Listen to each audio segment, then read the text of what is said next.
ఏం జరిగింది అనుకుంటున్నారు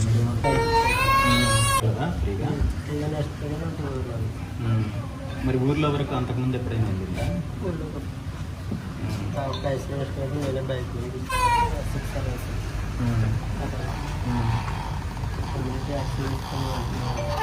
ఇక్కడ విచ్చేసిన మీడియా మిత్రులందరికీ హృదయపూర్వక నమస్కారాలు తెలియజేస్తూ, తుని ప్రాంతంలో పర్యటనకు నిన్న విచ్చేయడం జరిగింది.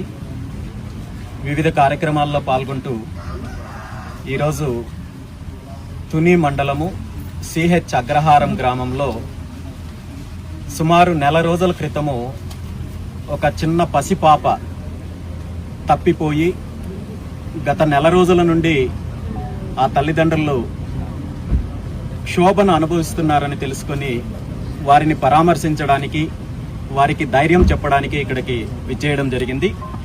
ఈ సంఘటన గురించి నేను మీడియాలో చాలాసార్లు చూడడం జరిగింది.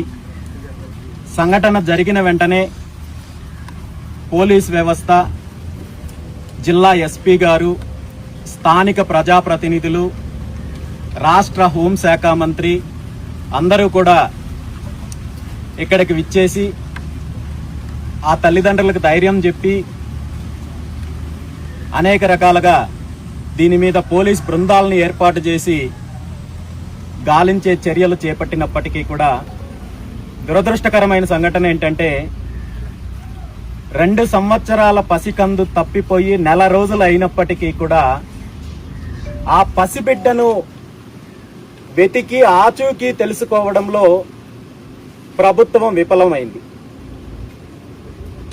రోజు దీనికి సంబంధించిన మీడియాలో మాట్లాడడమో, లేదంటే గాలింపు చర్యల గురించి వివరాలు ఇవ్వడమో, లేదంటే ప్రకటనలు చేయడమో కాదు ఆ తల్లిదండ్రులకు కావాల్సింది. ఈ రాష్ట్ర ప్రజలు కోరుకునేది ప్రభుత్వం నుండి ఇలాంటి మిస్సింగ్ కేసులు కానీ, లేదంటే పసిబిడ్డలు తప్పిపోయినప్పుడు వారిని మళ్ళీ క్షేమంగా వాళ్ళ తల్లిదండ్రులకు చేర్చవేయగలిగే వ్యవస్థ ప్రభుత్వానికి ఉంది.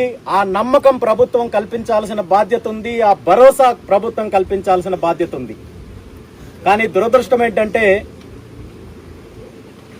ఈ సంఘటన జరిగి నెల రోజులు కావస్తున్నా ఇప్పటి వరకు ఆ పసిబిడ్డను కనుక్కోలేకపోతున్నారు. నిజంగా ఈ అంశం పైన ప్రభుత్వం కానీ, ముఖ్యమంత్రి చంద్రబాబు నాయుడు గారు కానీ, అదేవిధంగా హోంశాఖని, పోలీస్ వ్యవస్థని తన గుప్పెట్లో పెట్టుకొని నడిపిస్తున్న నారా లోకేష్ నాయుడు గారు సిగ్గుపడాలి. నిజంగా సిగ్గుపడాల్సిన అంశము.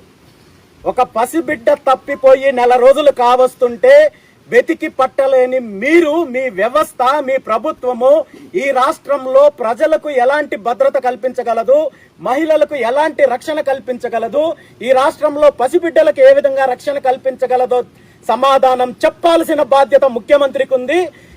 పోలీసు వ్యవస్థను గుప్పెట్లో పెట్టుకున్న నారా లోకేష్ నాయుడు గారికి ఉంది. అదేవిధంగా ప్రభుత్వంలో కీలకంగా ఉంటున్న పవన్ కళ్యాణ్ గారికి ఉంది. ఈ రాష్ట్రంలో అనేక సంఘటనలు, లా అండ్ ఆర్డర్ సమస్యలు ఎలా ఉన్నాయో ఈరోజు ప్రతిరోజు మనం చూస్తున్నాము. దళితులపైన దాడులు జరుగుతున్నాయి. బీసీ నిన్నటికి నిన్న ఒంగోలు పట్టణంలో, ఒంగోలు నగరంలో పట్టపగలు ఒక సోదరుడు, ఎవరైతే నాయి బ్రాహ్మణ సోదరుడు తన షాప్ లో పని చేసుకుంటూ వెళ్తుంటే అధికార పార్టీకి సంబంధించిన ఒక వ్యక్తి మద్యం సేవించి షేవింగ్ చెయ్యమని చెప్పి వచ్చి అడిగితే మద్యం సేవించిన వాళ్ళకి నేను చెయ్యనన్నందుకు అదే కత్తితో పట్టపగలు నిర్దాక్షిణంగా గొంతు కోసేస్తే పట్టించుకునే పరిస్థితి లేదంటే ఈ రాష్ట్రంలో అసలు ప్రజలకు భద్రత ఉందా? పసిబిడ్డలకు భద్రత ఉందా? మహిళలకు భద్రత ఉందా? బీసీలకు భద్రత ఉందా? అనేక సంఘటనలు జరుగుతున్నాయి. ప్రభుత్వం మాత్రం నిమ్మక నీరెత్తినట్టు ఆ రోజు తూతూ మంత్రంగా ప్రకటన ఇవ్వడము, ఆ తర్వాత వదిలిపెట్టేయడం చేస్తున్నారు. పవన్ కళ్యాణ్ గారేమో మరొక అడుగు ముందుకు వేసి ఈ రాష్ట్రంలో జరుగుతున్న శాంతి భద్రతల సమస్యలకు కానీ, లేదంటే పిల్లల అపసంహరణ కానీ, లేదంటే హత్యల గురించి కానీ, లేదంటే పోలీస్ స్టేషన్లలో నిందితుల్ని కాల్ చేసి బూడిద చేసి ఆ బూడిద ఆనవాళ్ళు కూడా లేకుండా చేస్తుంటే దాని గురించి బాధ్యత తీసుకోవాల్సిన ఉప ముఖ్యమంత్రి ఆ శాఖ నాది కాదు అని చెప్పి నిర్లజ్జగా తప్పించుకునే ప్రయత్నం చేస్తున్నారు.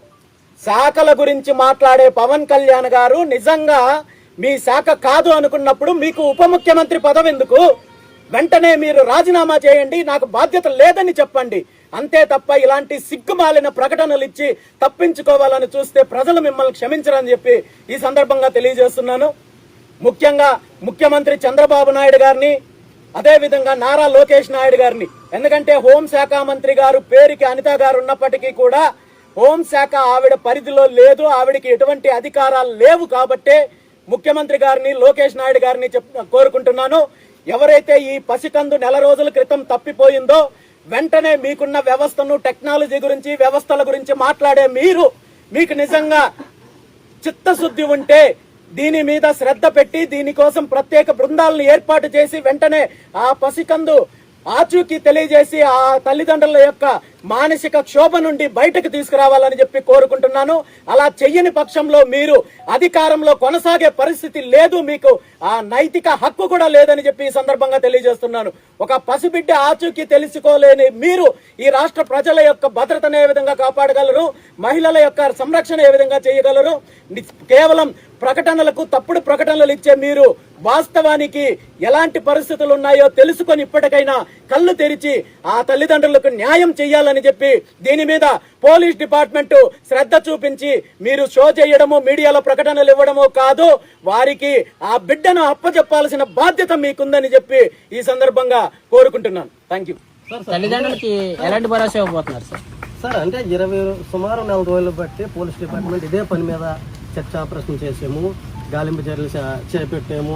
టెక్నికల్గా కూడా చాలా విషయాల్లో క్షుణ్ణంగా పరిశీలన అయినప్పటికీ పోలీసు వైఫల్యం అయితే స్పష్టంగా కనబడుతుంది. దీన్ని ప్రభుత్వం కూడా ఆ స్థాయిలో తీసుకున్నదా అనే అభిప్రాయం కూడా ప్రజల్లో వ్యక్తం అవుతుంది. దీన్ని ఏ విధంగా చెప్తారు? ప్రభుత్వం వైఫల్యం అంటారా? ఇక్కడ పోలీసు వ్యవస్థ వైఫల్యం అని చెప్పే కంటే కూడా ప్రభుత్వ వైఫల్యము, ప్రభుత్వ వ్యవస్థ యొక్క వైఫల్యము, మనకున్న టెక్నాలజీని ఈ రోజు ప్రశ్నించాల్సిన పరిస్థితి వస్తోంది. మేము టెక్నాలజీ, ఏఐ టెక్నాలజీ ప్రపంచం మొత్తంలో కూడా మా ప్రభుత్వం టెక్నాలజీకి శ్రద్ధ చూపించినంత విధంగా ఎక్కడా లేదని చెప్పుకునే ముఖ్యమంత్రి చంద్రబాబు నాయుడు గారు ఈ రాష్ట్రంలో ఒక పసికందు తప్పిపోతే వెతికి పెట్టలేని పరిస్థితుల్లో ప్రభుత్వం ఉంటే ఎంత దీన వ్యవస్థలో మనం ఉన్నామో తెలుసుకోవాలి. దీనికి సమాధానం చెప్పాల్సిన బాధ్యత కూడా ముఖ్యమంత్రి గారికి ఉంది. లేదు, మాకు ఆ వ్యవస్థ లేదు, ఒక పసికందు తప్పిపోతేనో లేదా ఒక మహిళకు అన్యాయం జరిగితేనో మిస్సింగ్ కేసుల్లో వెతికి పెట్టగలిగే వ్యవస్థ మాకు చేత కాదని చెప్పి ప్రకటించాల్సిన అవసరమైన ముఖ్యమంత్రి గారికి ఉంది. దీని మీద ఖచ్చితంగా ఈ అంశాన్ని సీరియస్ గా తీసుకొని ముఖ్యమంత్రి గారు ప్రత్యేకంగా పర్యవేక్షణ చేసి ఆ తల్లిదండ్రులకు న్యాయం చేయాల్సిన బాధ్యత ఉంది. అంటే గత గవర్నమెంట్ లో డిప్యూటీ సీఎం పవన్ కళ్యాణ్ గారు ప్రతిపక్ష పాత్రలో పోషించినప్పుడు మహిళల అక్రమ రవాణా జరిగింది, మహిళల ఈ రాష్ట్రంలో చాలా మంది అదృశ్యమయ్యారని ఒక స్టేట్మెంట్. కానీ ఈ రోజు ఒక చిన్న పసిపాపను రక్షించే క్రమంలో ఒక స్టేట్మెంట్ ఇచ్చి ఊరుకున్నారో తప్ప దీన్ని పూర్తి స్థాయిలో చేయకపోవడం కారణం ఇది. ఖచ్చితంగా ఈరోజు రాష్ట్రంలో జరుగుతున్న సంఘటనల పైన బాధ్యత తీసుకోవాల్సిన అవసరము ఉప ముఖ్యమంత్రిగా పవన్ కళ్యాణ్ గారికి ఉన్నప్పటికీ కూడా రాష్ట్రంలో జరుగుతున్న హత్యల గురించి కానీ, లేదంటే మిస్సింగ్ కేసుల అంశంలో కానీ, దాడులు కానీ, వీటన్నింటిపైన నేను హోంశాఖ మంత్రి కాదు అని చెప్పి తప్పించుకునే ప్రయత్నం చేస్తున్నారు. మీరు కేవలం మీ శాఖకు మాత్రమే పరిమితం అయినట్టయితే, ప్రభుత్వంలో మీకు ఎటువంటి భాగస్వామ్యం లేదనుకుంటే, ప్రభుత్వంలో మీకు బాధ్యత లేదు అనుకుంటే ఉప ముఖ్యమంత్రి అనే పదవి నుండి మీరు వెంటనే రాజీనామా చేయండి, లేదంటే బాధ్యత తీసుకోండి. ఇలాంటి తల్లిదండ్రులు క్షోభపడుతున్నారంటే మీరు గతంలో ఇచ్చిన స్టేట్మెంట్లకి మీ ప్రభుత్వం వచ్చిన తర్వాత జరుగుతున్న సంఘటనలకి ఎక్కడా సంబంధం లేదు. మీరు చేతగాని ప్రభుత్వంలో చేతగాని నాయకులుగా మిగిలిపోతారు. కాబట్టి మీరు దీని మీద స్పష్టం చేయాల్సిన అవసరం ఉంది. ఖచ్చితంగా వారికి న్యాయం చేయాల్సిన అవసరం ఉంది. చివరిగా కుటుంబానికి మీరు ఎటువంటి భరోసా ఇవ్వబోతున్నారు? వారికి ఇప్పుడున్న పరిస్థితుల్లో ధైర్యం కల్పించడం తప్ప నేను చేయగలిగేది ఏం లేదు. ఏం చేయాల్సినా ప్రభుత్వం చేయాలి. ముఖ్యమంత్రి చంద్రబాబు నాయుడు గారు దీని మీద ప్రత్యేక శ్రద్ధ చూపించి వారికి న్యాయం చేస్తే ఈ రాష్ట్ర ప్రజలకు ఒక భరోసా కల్పించినట్టు ఉంటుంది. కేవలం ఇది ఇద్దరు తల్లిదండ్రులకు సంబంధించిన అంశం కాదు. ఈ రాష్ట్రంలో కోట్లాది మంది ప్రజలకు ప్రభుత్వం భద్రత కల్పిస్తుందనే నమ్మకాన్ని కల్పించాల్సిన బాధ్యత ప్రభుత్వానికి ఉంది. కాబట్టి ఖచ్చితంగా ముఖ్యమంత్రి చంద్రబాబు నాయుడు గారు దీని మీద శ్రద్ధ పెట్టాలి. వెంటనే ప్రత్యేక బృందాలను ఏర్పాటు చేస్తారా, మరి సాంకేతిక పరిజ్ఞానాన్ని ఉపయోగిస్తారా, మరో రకంగా చేస్తారా తెలియదు. కానీ ఆ పసిబిడ్డను బిడ్డను తీసుకొచ్చి వారికి అప్పచెప్పాల్సిన బాధ్యత అయితే ముఖ్యమంత్రి గారికి ఉంది. లేదంటే మాది చేతగాని ప్రభుత్వం అని బహిరంగంగా ఈ రాష్ట్ర ప్రజలకు క్షమాపణ చెప్పాల్సిన బాధ్యత కూడా ముఖ్యమంత్రి గారికి ఉంది. అంతటి మీకు మంచి చేస్తాడు, ఖచ్చితంగా మీ బిడ్డను మీకు అప్పచెప్తాను. అంతవరకు దేవుణ్ణి ప్రార్థించండి. ప్రభుత్వం వైపు నుండి ఖచ్చితంగా ఒత్తిడి తీసుకునే విధంగా నేను చేయగలిగేది నేను చేస్తాను. ధైర్యంగా ఉండండి, మీ బిడ్డ మళ్ళీ మీ దగ్గరికి వస్తాను.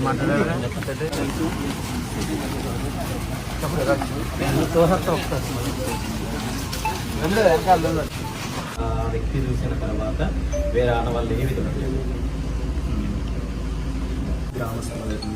నైటే పంపు చేస్తాను, నెక్స్ట్ బిడ్డ కదా అసలు ఏం జరిగిందో తెలిస్తే ఇవన్నీ తర్వాత ఆలోచించవచ్చు. ఏమి కాకుండా క్షేమంగా మళ్ళీ మీ దగ్గరికి మీ బిడ్డ రావాలని కోరుకుంటాను.